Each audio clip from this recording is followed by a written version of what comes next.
နှစ်တွေကတော့ကြာခဲ့ပါပြီ။ဒါပေမဲ့နှလုံးသားထဲမှာဆွဲဆွဲမြင်းမြင်းနဲ့မနေ့တနေ့ကလိုအမက်ရနေသေးပါပဲ။အုံနောက်တွေကထုတ်ပြနိုင်ခဲ့ပေမဲ့နှလုံးသားတွေကနေတော့ထုတ်လို့မရခဲ့ပါဘူး။ဆောင်းဟိမဲ့ရောက်လေတိုင်းအရင်လိုပြန်ပြီးတော့အမက်ရနေကြတာ။အော်အတိတ်မဖန်းဆုပ်ထားတဲ့မှန်သိပေမဲ့လွှင့်မြစ်ဖို့ကလည်းခက်နေတော့နာကျင်စရာတွေနဲ့ပဲဖက်တွင်ရင်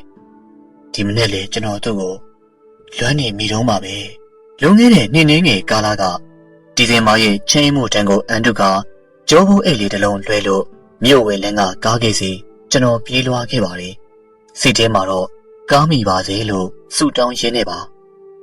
ပြေးလွှားနေရခြင်းအကြောင်းရင်းကကျွန်တော်တို့တငယ်ချင်းတစုဖျားဖို့သွားမလို့ကားကမနေ့9 နာရီချိန်လာတာကျွန်တော်နိုးလာတော့9 နာရီထိုးနေပြီမျက်နှာကိုလှင်းမြဲသိမနေ့ကလေးကထုတ်ပိုးထားတဲ့ကျုံမိုးအိတ်ကိုလွှဲပြီးတော့အပြေးလေးပဲထွက်ခဲ့ပါလေပြေးငယ်လွှားရင်းနဲ့ကျွန်တော်တခုသတိထားမိတာကလမ်းမှာကျွန်တော်ကလွှဲလို့လူရဲလို့တယောက်မှမတွေ့ပါဘူးစိတ်ထဲမှာတော့နည်းနည်းကတိကောက်ဖြစ်သွားပြီးတော့မနေ့9 နာရီဆိုရင်နိုးထနေပြီဖြစ်တဲ့ကျွန်တော်တို့မြို့လေးဟာဒီနေ့မှထူးထူးဆန်းဆန်းအိမ်မောကြလို့အဲ့ဒီချိန်မှာမြို့လေးကနိုင်စင်နာကျွန်တော်ရောက်လာတော့နိုင်တန်း3ချက်ကမြည်လာခဲ့ပါတယ်ကျွန်တော်လည်းအော်ဘနန်ဖြစ်ရင်လည်းကြည့်လိုက်တော့တကယ့်ကိုမနေ့3 နာရီကျွန်တော်ခေါင်းကုန်းမိတာပေါ့လေကျိုးအိတ်ကိုချနိုင်ကိုထုတ်ကြည့်တော့လေ3 နာရီဟင်ဘာဖြစ်တော့ပါလဲငါအိမ်တော့ကျွန်တော်9 နာရီပါအော်ဒါကြောင့်လူတယောက်မှမတွေ့ပဲတိတ်ဆိတ်နေအောင်ကျွန်တော်တယောက်တည်းပွားစီပြောရင်းနဲ့နိုင်စင်ရှိမှရက်နေပြီးအိမ်မြန်မှုကလည်းလမ်းတစ်ဝက်တောင်ကျုံနေပါပြီပြန်သွားရင်လည်းအမေကတွားခင်ပြူတော့မှာမဟုတ်ပါဘူးခက်တာပဲကွာကဲဘာပဲဖြစ်ဖြစ်မထူးတော့ပါကားကြီးမှာပဲထိုင်ဆောင်တော့မယ်ကျွန်တော်ဟာနိုင်လေးကိုလက်ကဝေးကြောက်နေပြီကားကြီးစီကိုဥတီခဲ့ပါလေမနေ့3 နာရီခွဲချိန်မှာကားကြီးကိုရောက်ခဲ့ပြီးတော့နှင်းတပွေးကြားထဲမှာကားကြီးကတိတ်ဆိတ်ငြိမ်တယ်လို့ပဝင်းရင်ကိုလှည့်ပဲကြည့်တော့လေဘယ်သူမှမရှိဒီချိန်မှာတစုံတစ်ယောက်ကကျွန်တော်နောက်ကျောကိုဝင်တိုက်လာပြီးယူတီရဲ့ဆိုတော့ကျွန်တော်အနေငယ်ဟန်ချက်ပြည့်ရင်နဲ့ရှိန်သွားခဲ့ပါလေအမလေးပြပါရတောင်းမှပါလေရှင်တောင်းမှပါလေကျွန်တော်ရက်နေတာကိုဝင်တိုက်တာကမိန်းကလေးတယောက်ကားကြီးမှာထုံးထားတဲ့နှင်းပြမီးရောင်လေးနဲ့တွေ့ရပြီးတော့ပန်းမွယ်လေးတွေအလှဆင်ပြီးတော့ခြေတထားတဲ့အဖြူရောင်ကာဝင်ရှည်လေးမိမေချိုလေးတယောက်ပါသူမရဲ့ရှည်လျားဖြောင်းစင်းနေတဲ့ဆန်ရွယ်လေးတွေဟာဒီဇင်ဘာလေအေးလေးမှာဝဲပြန်လို့မျက်နှာကလည်းဝိုင်းဆက်လို့တခါမြေတက်တက်မမေ့နိုင်တဲ့မျက်နှာထားမျိုးနဲ့ဒါပေမဲ့ဒီလောက်အေးလာတဲ့အချိန်မှာသူမဘာနွေးတယ်မှဝင်မထားပါဘူး။အော်ကိစ္စမရှိပါဘူး။ရပါလေဗျာ။ကျွန်တော်နေနေရင်ကနေသတိပြန်ကက်လာပြီးတော့သူမရဲ့ပြန်ကျဲသွားတဲ့ပစ္စည်းလေးတွေကိုအလိုက်သိစွာပဲကုကောက်ပေးမိပါလေ။မင်းတို့ကနေရတို့မဆောင်မနေတယောက်တည်းထွက်သွားတယ်မို့လေ။ရုတ်တရက်ပဲနောက်ကထွက်ပေါ်လာတဲ့မိန်းကလေးတယောက်တန်းကျွန်တော်အတန်ကြားရောက်ကိုကြည့်လိုက်တော့နောက်ထပ်မိန်းကလေး3 ယောက်သူတို့ကိုကျွန်တော်စီထဲမှာကျေးဇူးတင်မိပါတယ်။သူတို့ကြောင့်ပဲမင်းငုဝါဆိုတဲ့နာမည်လေးကိုသိခွင့်ရခဲ့တာပါနာမည်လေးကမင်းငုဝါလေလားလှလိုက်တဲ့နာမည်ဗျာလူနဲ့နာမည်နဲ့လိုက်ဖက်ပါတယ်ကျွန်တော်မသိစိတ်ထဲမှာတူတူလေးပြောမိတဲ့စကားတွေပါအားနာလိုက်တာရှင်ကောင်းမမိပါဆိုလို့ပြေးလာတာအဲ့ဒါအရှင်မတင်တယ်လို့ဖြစ်သွားတာတောင်းမှပါရဲ့နော်သူမရဲ့ပြောသူမအပြုံးအမူအရာလေးတွေကဒီဇင်ဘာအချမ်းကိုတော့ကျွန်တော်ကိုမေ့သွားစေပါတယ်သူမခန္ဓာကိုယ်ကတင်းနေတဲ့နှင်းစီရင်တန်လေးကကျွန်တော်ရှင်ထဲမှာလှိုင်းတဘူတစ်ခုလိုလှုပ်ခတ်လာစေခဲ့ပါလေရပါတယ်ဗျာကိစ္စမရှိပါဘူးဒီလုံးမှာပဲကြက်တော်နေတွေတင်ထားတဲ့ကားကြီးတစ်စီးကဘေးကဖြတ်သွားပြီးတော့ကျွန်တော်ဟာကားဘေးနားကဖြတ်သွားတဲ့ချိန်မောင်းနေသူကကျွန်တော်ကိုလည်းထူးဆန်းတယ်လို့မျိုးကြည်သွားခဲ့ပါလေကျွန်တော်စိတ်ထဲတော့မထားတော့ပါဘူးမင်းကဒီလိုဆိုရင်ထွက်လာလို့လားဟာငါအိတ်ချင်နေတယ်ဟာနင်တို့ကလည်းအိတ်မယ်ဆိုရင်မနေ့ဆိုရောက်မှကားမိမှာပေါ့မတော်လို့ကားမမြင်ဘယ်နဲ့လုံးလဲအိတ်ချင်နေကားပေါ်ရောက်မှပဲအိတ်တော့သူမတို့တငယ်ချင်းတစုစကားပြောနေရင်ကနေကောင်မလေးတယောက်ကဟဲ့ငိုပါအဲ့ဟာဘာလို့လဲကျွန်တော်ကိုကြည့်ကမေးလာပြီးတော့အော်ခုနငါနဲ့သူနဲ့တိုက်မိသွားတာလေငိုပါနေရတော့လေအမြဲတမ်းနမောနမိတ်နေဒါပေမဲ့အချိုးလေးနော်နာမည်လေးပါလေမေးကြည့်အောင်လေဟာလှမယ်နေမသာနေသွားမယ်ငါတော့ရှစ်တယ်သူတို့ပြောနေတာကြားနေတော့ကျွန်တော်တော့ပြုံးမိသွားပါလေဒီချိန်မှာကျွန်တော်တို့နဲ့မင်းမွေးကကလမာကြီးတယောက်ကကျွန်တော်ကိုကြည့်နေတာသတိထားမိပါလေကျွန်တော်ကားကြီးကိုရောက်တော့ကတော့မတွေ့ပဲ ကြည့်ရတာအဲ့ဒီကလမာကြီးကမုံရောက်နေတာလားမသိလှနွေးဆိုတဲ့မင်းကလေးကကျွန်တော်နားကိုကက်လာမှကားဟုံးတိတန်ထပ်ပေါ်လာပြီးတော့ကျွန်တော်ဟာစိတ်ထဲကနေဖုန်းတီးတဲ့ကားကိုတော့စိတ်တူမိပါလေကားတော်ရောက်လာပြီနာမည်တော့မမေးလိုက်ရဘူးလှနွေးကပွားစီနဲ့ကားကိုကျင့်နေပြီးတော့ဖုန်းတန်နဲ့တူတူရောက်လာတာကအပြာရောင်ဘန်ကားတစ်စီးကားပေါ်မှာမောင်းသူနဲ့အသက်ကြီးကြီးမင်းကလေးတစ်ယောက်နဲ့အဖွားကိုလင်မယားနဲ့အဲ့ဒီကားလေးကငုဝါတို့စီးရမယ်ကားဆိုတာကျွန်တော်သိလိုက်တော့ရှင်ထဲမှာထူးဆန်းတဲ့ဝေဒနာဝင်ရောက်လာပြီးစိတ်ဆိုးတူတူလိုဝမ်းနေတူတူလိုနဲ့သူမနဲ့အသေးချာလေးမင်းမဆက်လိုက်ရတာကိုကိုကမှနောင်တရမိပါလေကိုလူကျော်ကျမတို့သွားတော့မယ်နော်တက်တာတွက်လက်တဲကြွားတဲ့လှတွေဟာကားပေါ်တက်ကနေမှပြုံးပြနှုတ်ဆက်သွားပြီးတော့တခြားမိန်းကလေးနှစ်ယောက်ကတော့ပြုံးပြယုံပဲပြုံးပြပါလေကျွန်တော်ကလည်းအသက်မဲ့တဲ့ဟန်ဆောင်ပြုံးလေးနဲ့ပြန်လည်ပြုံးရင်းနဲ့ငေးကြည့်နေမိပါလေကားကိုနောက်ဆုံးမှတက်တာကမင်းငူပါ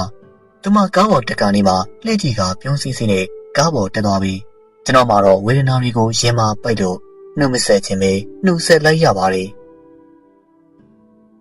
တက်တာပါငုတ်ပါရဲ့ကညမာသာအကြောင်းဖန်လာခဲ့ရင်တန်နေရတပိမှာပြန်ဆုံခြင်းလေးပါတယ်သူမရဲ့အပြောင်ကားလေးကတရွေ့ရွေ့နဲ့ကျွန်တော်ရှိကထွက်သွားပြီးသူမကတော့နောက်ထပ်တစ်ချက်ကလေးမှလှည့်မကြည့်တော့ပါဘူးကားလေးကမြင်ကွင်းရှိကပျောက်ကွယ်သွားတော့ကျွန်တော်ဟာငင်းငင်းငယ်ငယ်ဖြစ်နေတော့သူမရက်ခဲ့တဲ့နေရာလေးမှာအနည်းရောင်နှင်းစီပန်းလေးတစ်ပွင့်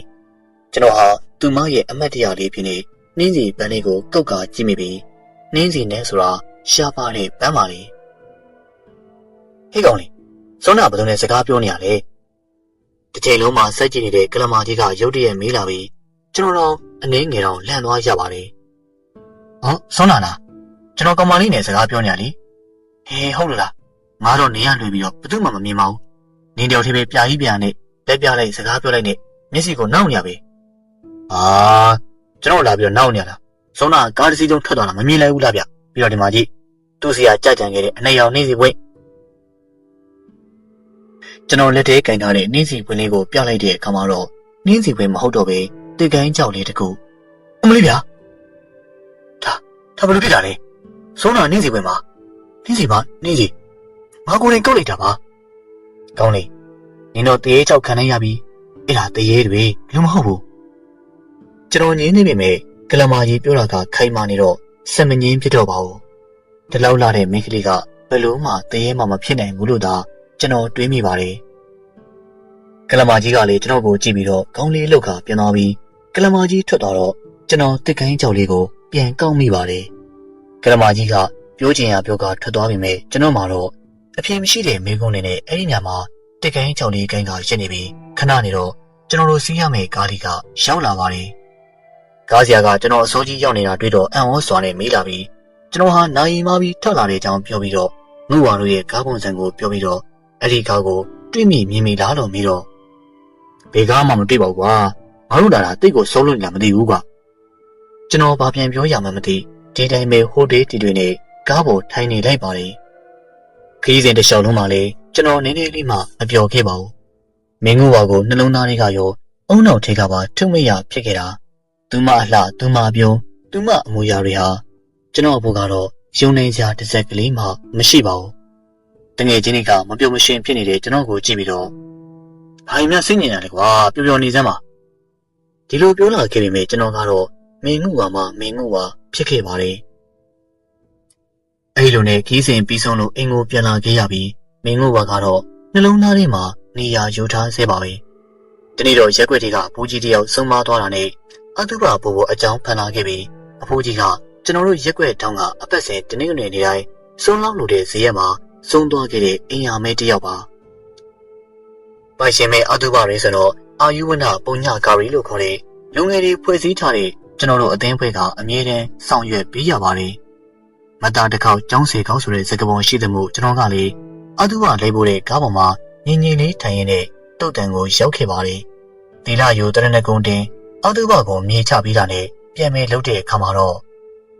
လူရှုံနေသေးတာနဲ့ပဲအစိမ်းတွေကိုမြှောက်နှံတဲ့ဘက်ကနေပတ်ပြီးတော့ပြန်လာခဲ့ပါတယ်တနေရာရောက်တဲ့အခါမှာကျွန်တော်ခြေလမ်းတွေရုတ်တရက်ရက်တန်သွားရပြီးမသိစိတ်တွေကအလိုလိုဝမ်းနေလာတယ်လို့မျက်ရည်မကျမိမဲ့နှလုံးသားထဲမှာတော့ငုံမဲမဲနဲ့ကျွန်တော်တွေ့လိုက်ရတာကဆေးတွေပြေကခက်မိန်မိန်လေးဖြစ်နေတဲ့အောက်ကူလေးတစ်ခု မင်းငုကအသက်19နှစ်ကျွန်တော်ရှင်နေဟတ်တက်ကွေးရပါပြီပထမတော့နေမေတူမရှာလူတူမရှာမှုကိုဖြည့်သိမိပေမဲ့စလုံးတွေရဲ့ဘောကသူမပုံလေးကိုမြင်လိုက်ရတော့ကျွန်တော်ထိမထားနိုင်တော့ပါဘူးကျွန်တော်မျက်လုံးအိမ်ကမျက်ရည်တွေကျွေစင်းလာခဲ့ရပြီးခဏတာဆုံခဲ့ရပေမဲ့မမေ့နိုင်တာကတော့ခက်ပါလေစုံစည်းခွင့်ဆိုတာခွဲခြားခြင်းတက်ပါပဲလားတစ်ချိန်မှနေရာမှာရောက်လာခဲ့တဲ့ကိုရိုရီရဲ့စုံစည်းခွင့်ဟာအခုတော့ကိုယ့်ရဲ့ရင်ကိုဓာတ်နဲ့မှုန်းနေတဲ့အတိုင်းပါပဲကျွန်တော်သူမရဲ့အုတ်ကူဘေးမှာလက်မိုင်ချငိုကြွေးနေမိပြီးအခုတော့ကံကြမ္မာကိုအပြည့်ဖွင့်ယုံကလွဲလို့ဘာမှမတက်နိုင်တော့ပါဘူးဒီကောင်လေးကွာ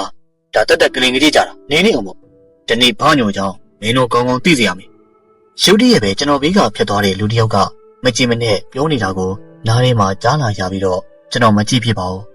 သူမရဲ့အုတ်ကူလေးနှစ်ဘေးမှာပေါက်နေတဲ့မျက်တချို့ကိုဆွင်းလို့ရင်းနဲ့ဖုံမုံတွေကိုအပုပ်ယုံကြားခင်နဲ့တုတ်ပြီးနေမိပါတယ်ဟေ့ညီလေးမင်းဟိုတနေ့ကကားကြီးမှာမနဲ့အစိုးရတွေ့ခဲ့တဲ့ကောင်လေးမလားကွာ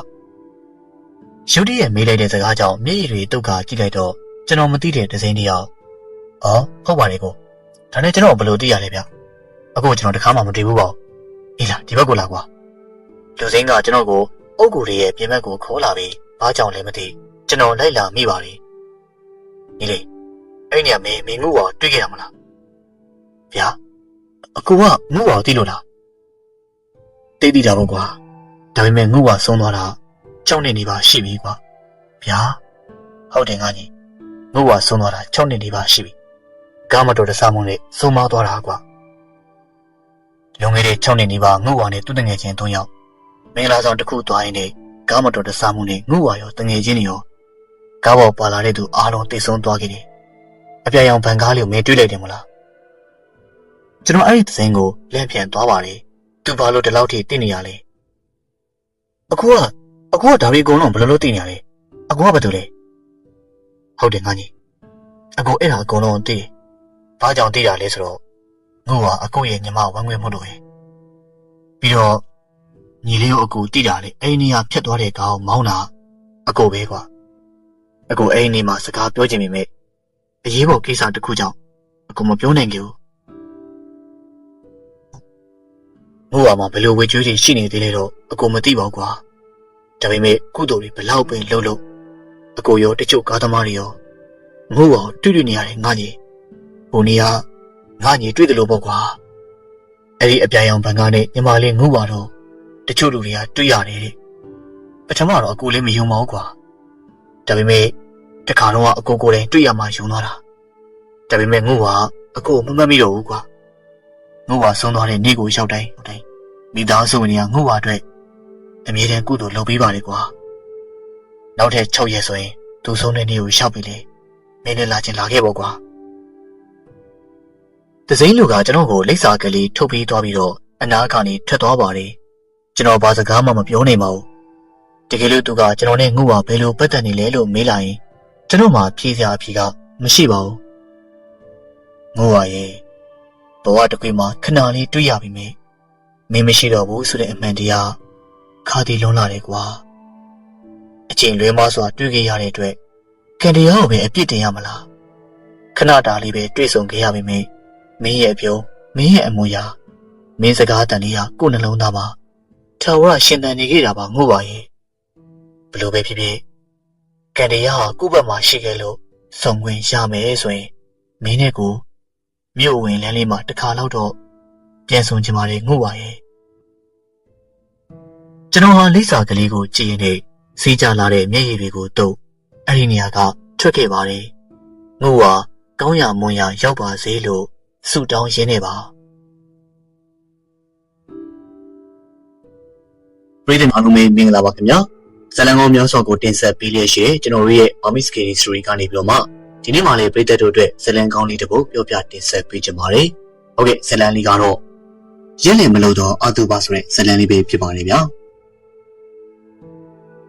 အချိန်ကာလအပြင်မြန်မာနိုင်ငံရဲ့နောက်ဆုံးမင်းဆက်ဖြစ်တဲ့တီဘောဘရင်ပါတော်မူပြီးတဲ့နောက်ဘရင်ကိုလို့တော်ပြည့်အမှုထမ်းခဲ့တဲ့မေခါနဲ့သူ့ရဲ့ချစ်သူတို့ဟာတောင်ငူခရိုင်လေးကနေမြေတစ်ခုကိုထွက်ပြီးတိမ်းရှောင်ခဲ့ပါတယ်အဲဒီနေရာကရေဒါရှည်မြို့လိုအမည်တွင်ပြီးတော့မေခါတော်လင်းမြတ်ဟာ ပါလာတဲ့လက်ဝဲလက်စားတွေကိုထုတ်ခွဲရောင်းချလို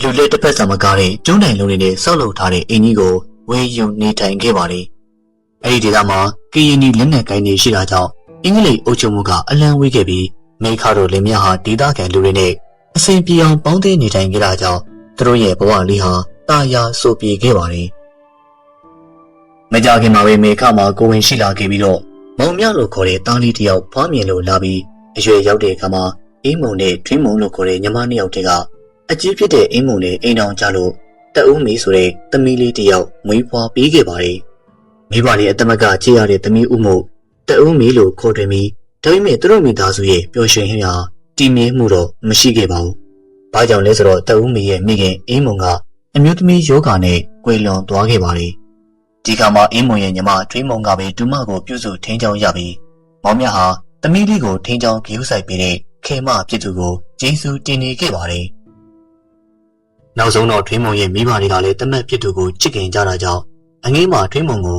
မုတ်ဆိုးကိုဖြစ်နေတဲ့သားတမက်မောင်မြနဲ့လက်ထပ်ပေးခဲ့ကြပြီးမောင်မြဟာအငိမ့်မှာထွေးမုံနဲ့လက်ထပ်ပြီးတဲ့နောက်သား2ယောက်သမီး3ယောက်ထွန်ကာခဲ့ပြန်ပါတယ်။တအုံးမီကအဖေတို့မေခွင်းမောင်နှမ9ယောက်ကိုပိုင်ဆိုင်ထားပေမဲ့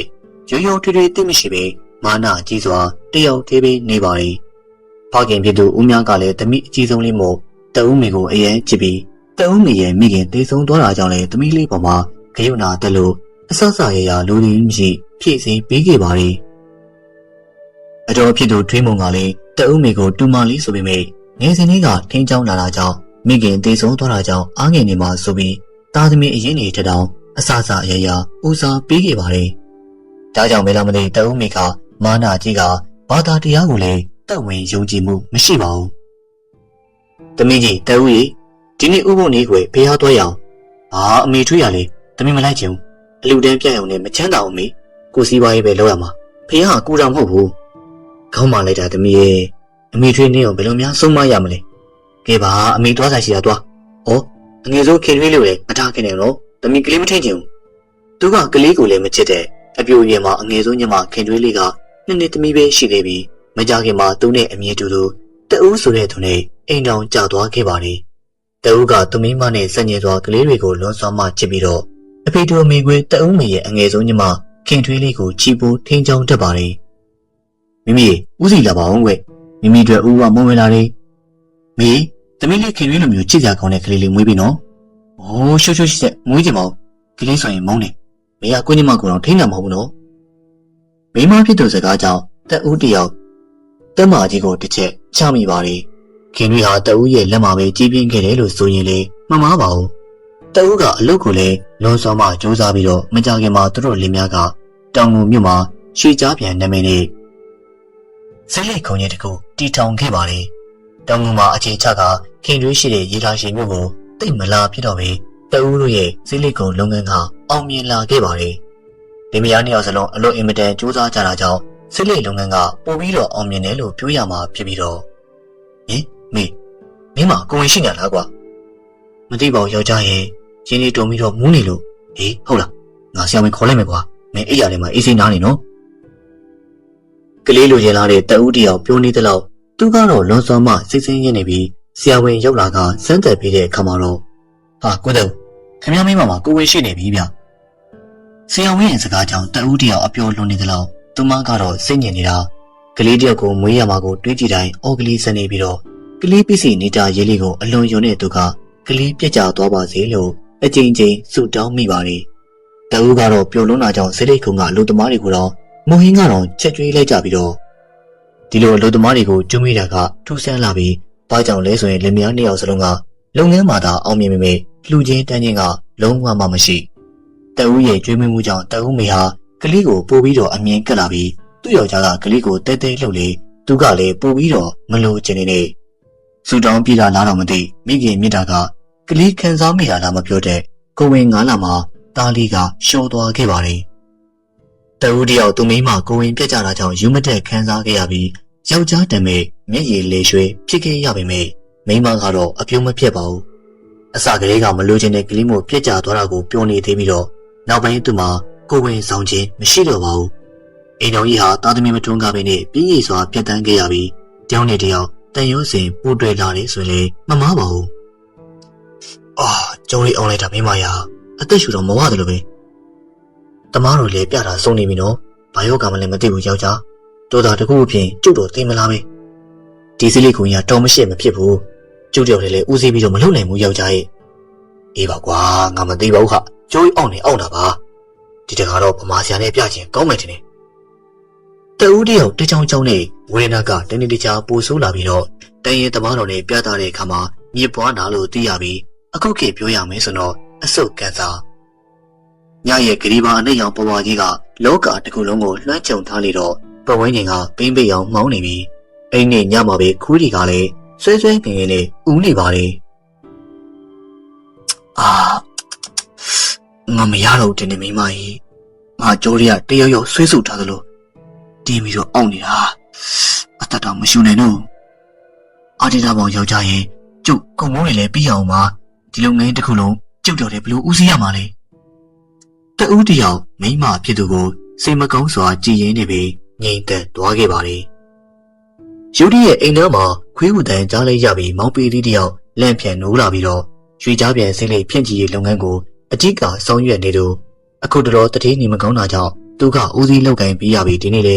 ရရရှိတဲ့ငွေတွေကိုကောက်ပြီးတော့စိတ်လေးခုံသွားပြီးတော့အဲ့ရအောင်မှာတကားခောက်တန်ကိုကြားလိုက်ရပြီးတော့မနဲ့ဆိုရင်ဘယ်သူပါလိလာပြီဘယ်သူလဲမသိပါဘူးပီဒီဟာတကားကိုဖွင့်လိုက်တဲ့အခါမှာတော့လန့်လိုက်တာကိုရာအိမ်မောင်မှာမမကြီးရက်နေတဲ့စိတ်လေးခုံပိုင်ရှင်ကိုတွေ့ရပြီးရုတ်တရက်လန့်သွားပါတယ်နေမကောင်းဆိုတက်တာသွားပြီလားဗျအင်းနေဝင်ုံလေမဝင်တော့ပီဒီမင်းမဒီနေ့ကုန်ကျွေးတွေပေးရမှာမို့ငွေရအောင်ကောက်ပြီးဖို့လာပြောတာစိတ်ကြပါကိုကလေကျုပ်လည်းမိုးလင်းတာနဲ့ကုန်ကျွေးထွက်ကောက်ပြီးတော့အကိုစီကိုလာမှာပါစိတ်ကြကိုဒီလိုပြောလိုက်တော့ခေါင်းကြီးပြကလှည့်ထွက်သွားပြီးအင်းရှိတစ်ပင်ကြီးအောင်တိုးဝင်ပြောက်ွယ်လို့သွားလိုက်တဲ့ချိန်မှာပဲဆွဲဆွဲငင်ငင်ဦးလိုက်တဲ့ခွေးဦးတန်ကြောင့်ပီတီတယောက်အိမ်တကားကိုအမြဲဆုံးပဲပိတ်လိုက်ပါတယ်အလို့ရှင်လည်းမြဟာအလုံးလေးပတ်သက်ရင်တိကြပြီးတော့ငွေရေးကြေးရေးပိုင်းမှာလည်းအမားမကန်သူလည်းအိမ်မရတော့တာနဲ့ရကြရှိတဲ့စည်ရင်းတွေကိုစစ်ဆေးလို့ငွေကောက်ထုတ်ဖို့အတွက်ပြင်ဆင်လိုက်ပါတယ်ပီတီအလို့ရှင်အိမ်ရောက်တဲ့အခါမှာကနပြင်းထိုးထားတာတွေ့ရပြီးအလို့ရှင်မိမကမျက်နှာမကောင်းပါဘူးအမဘသူဘာဖြစ်လို့လဲဗျနေကိုဆုံးသွားပြီပီတီရဲ့ဟုတ်လို့လားဗျာဘယ်ကြံဆုံးတာလဲကျုပ်ကိုဒီမိနစ်4နိုင်လောက်ကြီးလာသေးရဲ့ဗျအမဒီနေ့ကုန်ကြီးပြရမှာတဲ့ပတ်စံရအောင်ကောက်ပြီးကိုလာပြောလို့သူမင်းတယောက်ထဲစီကိုမဟုတ်ပါဘူးတခြားသူတွေစီလဲရရရှိတာတွေပြီးဖို့လိုက်ပြောတယ်တဲ့သူဟာတည်ပြီးရတော့ငါ့ကိုစိတ်မချလို့အကျွေးတွေလိုက်တောင်းပြီးနေကြတာဒါဆိုမနေ့ကငါစီလာတာကိုတူကဝင်းရင်ပေါ့သူဟာတွင်းနေရင်နဲ့စက်သိန်းနေအောင်ထားသွားခဲ့ပြီးတော့အလောင်းဘေးကိုတွားလိုက်ပြီးအကူရဲ့အကူကခေါင်းနဲ့ငွေအမလည်းတစ်ထိခဲ့ပြီနော်နောက်ရဲ့ကျုပ်စီမလာပါနဲ့ဗျာကျုပ်တက်လို့ပါတဦးမရဲ့လက်ထဲကိုကောက်ရသမျှငွေတွေအားလုံးပေးလိုက်ပါတယ်ခင်မုန်းဖြစ်သူကိုတကြိုပြီးတဲ့နောက်တဦးမဟာအထီးကျန်လွန်လာကြောင်းဒီလိုရှင်မျိုးကသူ့ရဲ့အဖေတူမေကွေးညီမတွေကိုလမ်းခေါ်ပြီးညီမ3ယောက်တည်းကအကြီးဆုံးညီမအေးဖြူနဲ့အငယ်ဆုံးခင်တွေတို့ကသူနဲ့လာနေဖို့ရောက်လာပါတယ်တဦးမရဲ့အိမ်ကနှစ်ထပ်အိမ်ကြီးဖြစ်ပြီးတော့သူတို့ညီမရောက်လာချိန်မှာသူ့ရဲ့အမကအိမ်ရဲ့ဝင်ပေါက်တစ်ပေါက်တကားမကြီးတက်ချက်ကိုသာအဖိမ့်ပိတ်လုပ်ပြီးတော့ကျန်တကားအားလုံးကိုပိတ်ထားနေတော့အိမ်ထဲမှာလည်းအလင်းရောင်မရှိအပေါ်ထက်မှာလည်းဝါချင်းချင်းမီးလုံးလေးပဲထွန်းထားပါတယ်မေးပြူအင်းကလည်းမောင်းလိုက်တာဒီပြင်းပေါက်တွေဖွင့်ထားလိုက်မယ်အေးကောင်းတယ်အင်းကမောင်းလို့လားမသိဘူးစိတ်ထဲမှာတယောက်ရှိနေတယ်လို့ပဲနော်မလေးအခုမှပဲလေကောင်းလေးတန်ရတော့တယ်ဟဲ့မိခင်တွေညဘသူကအိမ်ပြင်းပေါက်ဖွင့်ခိုင်းလို့လေပြန်ပြီးစမ်းငါမကြိုက်ဘူးနောက်ဆိုရင်ဘယ်ပေါက်မှမဖွင့်နဲ့ကြားလားဟုတ်ကဲ့ပါမမမီအမလူသူရဲ့အုံငေါမှုကြောင့်ခင်ထွေးတယောက်ပြတင်းကိုအမြန်ပိတ်လိုက်ရပြီးတော့ရော့အိဖြူဒီမေသားကိုနှက်ထားလိုက်ဟာမမမီအသားတွေကများလိုက်လားရှာမရှိနဲ့ငါချက်သူချက်ဘာမှမမေးနဲ့ဟုတ်ကဲ့အမပြစ်သူကိုငငယ်လေးကကြောက်ရတာမို့မပြောတာပေမဲ့ခင်ထွေးတို့ညီမနှစ်ယောက်စိတ်ထဲမှာမတူးမတန့်တော့ခံစားမိပါလေညအချိန်လမ်းမပေါ်ကခွေးတွေဟာနှစ်ထပ်အင်ကြီးကိုကြည့်ပြီးတော့ဆွဲဆွဲငငယ်ဦးနေပြီးအခန်းရှိကခြေတန်းကြောင့်ခင်ထွေးလက်နိုးလာပါလေသူတို့အခန်းပေါ်မှာရက်နေတဲ့အရေးမဲကြီးတစ်ခုဘယ်လိုလဲမမမေလားဟဲ့ငယ်မနေဘသူ့မင်းညာလေမဲဖြူအခန်းပေါ်မှာလူရိပ်တွေ့လို့ဟုတ်လားဒီချိန်မှာခြေတန်းကိုထက်မှန်ကြားလိုက်တာမို့ညီမနှစ်ယောက်စလုံးကနားဆွနေပြီးတော့ ခြေတံကမြို့ကန်ရှိရာဘက်ဝင်သွားပါလေ။ဦးတန်ခွတ်တန်တွေကိုကြားနေရပြီးနှစ်ယောက်သားထလည်းမကြည့်ရင်မမေပိုက်စားလို့တမင်းစားတာနေမှာပါနော်။ခင်တွေလေးကပြောလာပြီးတော့အေးဖြူကလည်းဟုတ်မှာပါကဲအေးလိုက်တော့မနေ့မိုးလင်းတဲ့အခါမှာညကနှက်ထားတဲ့အမဲသားတွေတတုံးမှမကြံတော့ပါဘူး။မမမေညအမဲသားကိုကြောင်လိုက်တာလားမသိဘူးတတုံးမှမကြံတော့ဘူး။ဒီခါမှာတအူးမေရဲ့မျက်နှာကကွက်ခနဲပြတ်သွားပြီးတော့အော်အေးဟုတ်မှာပေါ့ဒီနေ့ပြန်ချက်လိုက်အေးဖြူငါဝယ်လာခဲ့မယ်ဟုတ်မမမေတအူးမေထွက်သွားတဲ့အခါမှာတော့ဟဲ့အညီမငါတို့မတင်ကားတော့သေးလားသူ့ကိုငါတို့တတိထားကြီးမှပဲရတော့မယ်ဟုတ်တယ်မမရဲ့ခင်တွေ့တဲ့အလိုလိုနေနဲ့ကြည်သိနေထားနေဟာသူတမင်းစားလဲညီမတို့နဲ့မစားအောင်နော်အေးဒီတခါသူတို့တမချောင်းကြည့်အောင်ဟုတ်ခင်တွေ့တို့ညီမနှစ်ယောက်အမားဖြစ်သူကိုအချိန်ကြီးစောင့်ကြည့်ဖို့ဆုံးဖြတ်ပြီးညစာချက်ပြုတ်ပြီးတဲ့အခါမှာတော့ဟဲ့ညီတို့နှစ်ယောက်ညစာစားပြီးအပေါ်တက်ကငါ့ဘီကိုတန်ရှင်းလုပ်ပြုံနော်ဟုတ်မမမေနှစ်ယောက်သားအပေါ်တက်ကိုတက်ခဲ့ပြီးတအူးမိကသူတို့နှစ်ယောက်ကိုအပေါ်တက်မှာအလုံရှာချမ်းခိုင်းတက်ပြီးတော့သူတို့လည်းအပေါ်တက်ကနေလှေကားကချောင်းကြီးတော့တအူးမိကထမင်းဟင်းတွေကုတ်ခဲ့ပြီးအောက်ထက်ကညာဘက်တောင်ခန်းထဲကိုဝင်သွားပါတယ်သူတို့နှစ်ယောက်လည်းအပေါ်တက်ကနေချီးပွားဆင်းလာပြီးတော့အခန်းထဲချောင်းကြီးတဲ့ခါမှာတော့ယောက်ျားစားတော့ညလည်းရှင်မဲသားတွေစားတာကောင်းတယ်မလားဒီနေ့လည်းထက်ချက်ထားတယ်ဒီနေ့တော့ဝမ်းနည်းသားပါရလာတယ်ဘာအောင်စားနော်ခင်တွေတို့ညီမချောင်းကြည့်တဲ့နဲ့မျက်လုံးတွေတောင်ပြိုးကျဲသွားရပါတယ်စပယ်ဘော်ကဟင်းကြီးဟာအလိုလိုရော့သွားခဲ့ပြီးတော့တအုံးမရဲ့ပြီးမှလည်းအရှိမဲကြီးကိုတွေ့နေရပါတယ်အမကြီးပြိုခင်တွေကြောက်တယ်ကဲပါမမတရားလို့ရှိတယ်မကြောက်နဲ့မနေ့ပြန်မမတို့ရေးထားရှိကိုပြန်မယ်အမေကိုဒီကြောင်းနေပြောမှရှာမယ်မမမေတော့မသိစေနဲ့နော်ဟုတ်မမအဲ့ဒီညကခင်တွေတို့ညီမနှစ်ယောက်အိတ်မပြောနိုင်ခဲ့ပါဘူးညဘက်ဆိုရင်အခန်းဘက်တောင်ကတပြေးပြေးနဲ့ခြေတံကိုကြားရပြီးသူတို့ခန်းရှိကိုရောက်လာပါတယ်အခန်းပေါ်မှာမမကြီးရက်နေတဲ့အရေးတကူအင်းတော့ခြေတံဟာအခန်းထဲဝင်လာပြီးတော့ကရင်ချင်းမှာရက်တန်သွားပါတယ်ခင်တွေဟာမျက်စိမိသားရံကမျက်လုံးဖွင့်ကြည့်လိုက်တော့သူ့ကိုအပေါ်ကနေမိုးပြီးတော့ကြည့်နေတဲ့အယိုးပေါ်အရေးတင်မျက်တွင်းဟောက်ပန်းနဲ့ခေဦးဖြစ်သူတက်ဦးကိုတွေ့လိုက်ရပါတယ်သူမျက်လုံးဖွင့်ကြည့်တော့တက်ဦးကအားရပါရရေးပြနေပြီးသူအိုးဖို့ကြိုးစားပေမဲ့အတန်ကလဲချောင်းပေါ်မှာတစ်ဆိုနေပြီးတော့သူဟာမျက်နှာကြီးကိုစိုက်ကြည့်ရင်းနဲ့ကြောင်နေမိပါတယ်ဟဲ့အငယ်မဘာဖြစ်နေရလဲမေးဖြူခင်တွေကြောက်တယ်ခေပါမနေ့လေးနာနဲ့ပြန်မယ်နော်ညီမလေးကြောက်ရင်မမဖတ်ထားပေးမယ်ညီမလေးစိတ်ထဲကနေဖျားစာရွတ်နေနော်အခုမနေ့3နာရီထိုးနေပြီမနေ့လေးနာနဲ့မမတို့ရေထားရှိကိုပြန်ကြမယ်သူတည်ရင်းလို့တဲ့အခါမှာဘိုက်ကနာလာခဲ့တာကြောင့်လက်နေတမင်းယူကရေအိမ်ဘက်ထွက်ခဲ့ပြီးရေအိမ်ဝင်နေတော့မှရေအိမ်ရှိမှခောက်တိုးခောက်ပြန်ချုပ်နေတဲ့ခြေတံကိုကြားရပါတယ်ရေအိမ်လေးကထွက်လာပြီးတော့အနီးပတ်ဝန်းကျင်ကိုတမီးနဲ့ထိုးကြည့်တော့တင်းငုတ်တူပေါ်မှာငုတ်တုတ်ထိုင်နေသူ့ကိုရေးပြနေတဲ့ခဲအိုကိုတွေ့တဲ့အခါမှာတော့ဖနှောင်းနဲ့တင်မတက်သားလေးကြောင်ပြေးရပါတယ်အဲ့ဒီနေ့မနေ့လင်းတဲ့အခါမှာတော့ခင်တွေးတို့ညီမနှစ်ယောက်ရေလာရှိကိုပြန်ခဲ့ပါတယ်ဒီခါမှာအကြောင်းစုံကိုပြောပြပြီးတော့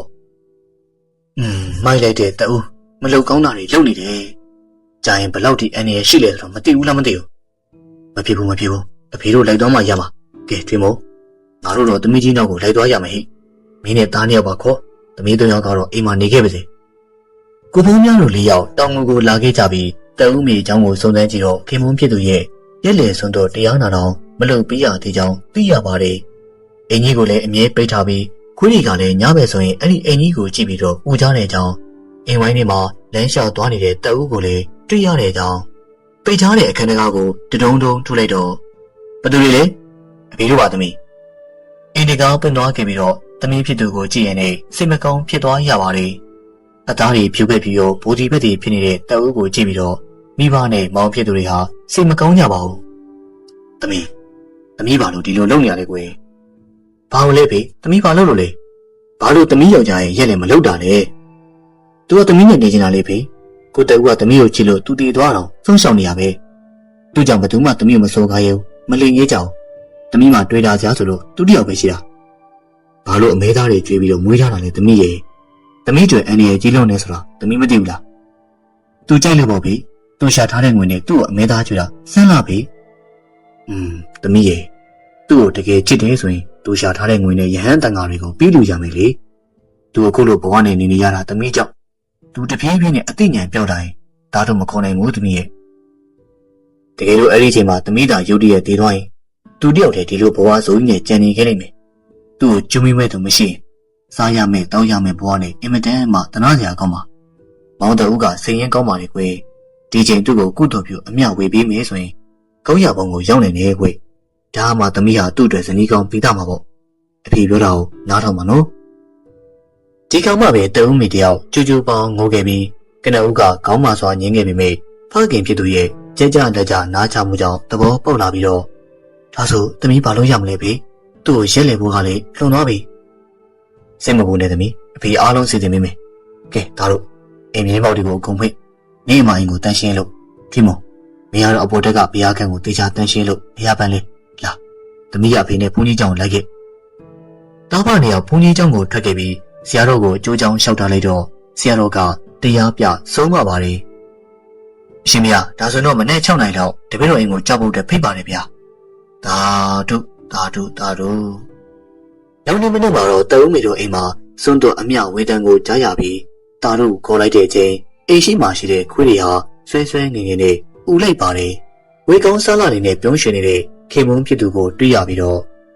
ငါသွားရတော့မယ်ဟေးကျေးဇူးပါမိမကြီးမင်းတို့ပေးတဲ့ကုသိုလ်လေးကိုငါခေါ်ဝင်းရလို့အခုဘဝတစ်ကိုသွားရတော့မယ်မင်းကိုလာနှုတ်ဆက်တာကွာယောက်ျားတအုပ်မေတပပခေါ်ရင်းနဲ့နိုးလာပြီးမြင်ဝင်းမှာမျက်ရည်တွေကစေးကြလို့အဖေအေးသမီးဘာဖြစ်လို့လဲကွကရင်ချင်းမှာလက်အုပ်လေးကြည့်ထားတဲ့သမီးဖြစ်သူကိုတွေ့ရပြီးတော့ကျေးဇူးပါပဲဖေရဲ့ကိုတော့သမီးကိုလာနှုတ်ဆက်သွားတယ်အေးဟုတ်လားသမီးဆုံးဖြတ်လိုက်ပါပဲသမီးရှိသမျှပေးတဲ့နာကိုပေးပြီးတော့ကျန်တဲ့အကုန်လုံးလည်းဘုန်းကြီးကြောင့်လှူလိုက်မယ်ဖေပြီးရင်သမီးရာသက်ပံယောဂီဝတ်တော်မယ်သမီးရဲ့နောက်ဆုံးအချိန်ကိုတရားနဲ့ပဲအေးချမ်းချမ်းဖြတ်တန်းတော့မယ်ဖေအကောင်းဆုံးမော်သမီးရဲ့ဒါတို့ဒီချိန်ကဆိုလို့ဒေါက်တာဦးမေတယောက်သူ့ရဲ့ဘဝနောက်ဆုံးနေဝင်ချိန်တွေကိုယောဂီဝင်တဲ့တရားရိပ်မှာအေးချမ်းစွာဖြတ်တန်းရင်းနဲ့ကွေလွန်သွားခဲ့ပါတယ်ဒေါက်တာဦးမေတယောက်ကောင်းရာတုတ်ကလေးလာမယ်လို့ယုံကြည်ရင်းနဲ့